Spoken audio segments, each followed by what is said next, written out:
պարբերաբար կնկնվող ստերից եւ կեղծիքներից, բայց պետք է անդրադառնանք եւ պարզեցնենք ուրեմն ամեն բան, որովհետեւ չենք կարող սուտը անպատասխան թողնել։ Նախ առավոտից չկա անդիմությունը, ուր եք ընդհանրապես եւ հիմա ուր եք դուք։ Այդ ձեր հարցերն եկեք Հայաստանի Հանրապետության վարչապետին տվեք, ցեղասպանության մասին եք խոսում, գյուղական ինչ-որ համայնքների մասին գալիս եք, ինչ-որ sense ելույթներ եք ունենում, իբր ահավոր մտահոգված եք գյուղական համայնքների կյանքով։ Եկեք այդ հարցերը վարչապետին տվեք, թե վախենում եք, որ վարչապետը ձեզ քաղաքական իմաստով կտա պատերին, ինչպես որ միշտ։ Դրա համար էլ չեք գալիս այստեղ, բայց ձեզ պատերին տալու բազմաթիվ առիթներ կան եւ բազմաթիվ նաեւ պոտենցիալ քաղաքացիական պայմանագիր խմբակցության падգամավորներ կան, հենց որ դուք դրանից չեք խուսափելու։ Այդ ձեր ստերի պատասխանները դուք պետքա ստանաք։ Հանրապետական կուսակցության ներկայացուցիչները գալիս են ու հələ մի հատ էլ համարձակվում են այստեղ գալ խոսել եւ քաղաքացիական պայմանագիր, ուրեմն կուսակցության իշխանությանը կառավարող թիմին մեղադրել Լեռնային Ղարաբաղում տեղի ունեցածի համար։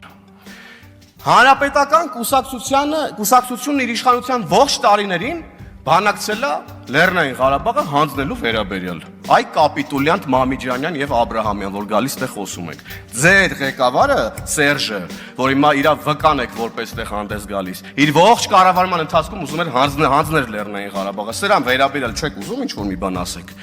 Ձեր ղեկավարն այս ամբիոնի մոտից իր ամենավերջին ելույթում հայտարարել է, որ բանակցությունները մտել են փակուղի եւ ըստ էության գուժել է պատերազմի մասին։ Ու փախել է։ Այ պատերազմից փախած կապիտուլյանտներ։ Չեք ուզում սրա մասին խոսեք։ Խի եք Հայաստանի Հանրապետությունը բերել կանգնեցնել պատերազմի առաջ ու փախել ստեղից։ Խի եք փախել պատերազմից։ Ես նոր եմ հասկանում։ Խի եք ասում,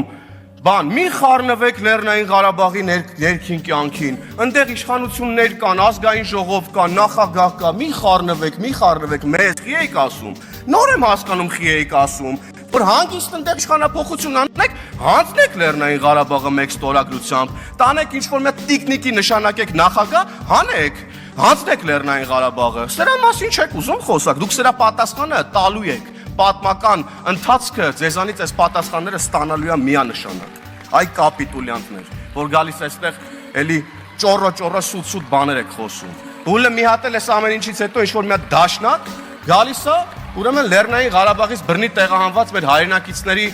այդ վատ նկարներն է ցույց տալիս, մի կողմում էլ 1915 թվականի ցեղասպանության նկարներն է ցույց տալիս ու ինչ-որ համեմատականներ է փորձում անել։ Այ դաշնակ Հələ մի հատ դաշնակների մասնակցությունը պետք է հասկանալ պատմական այդ ժամանակաշրջանում ինչ ա եղել եւ ինչ դերակատարում են ունեցել առհասարակ 1910-ական թվականներին դաշնակցականները նոր հələ մի հատ եկեք ձեզ թույլ տվեք ստեղ նման հայտարարություններ անել։ Իսկ Լեռնային Ղարաբաղը էլի կրկնում եմ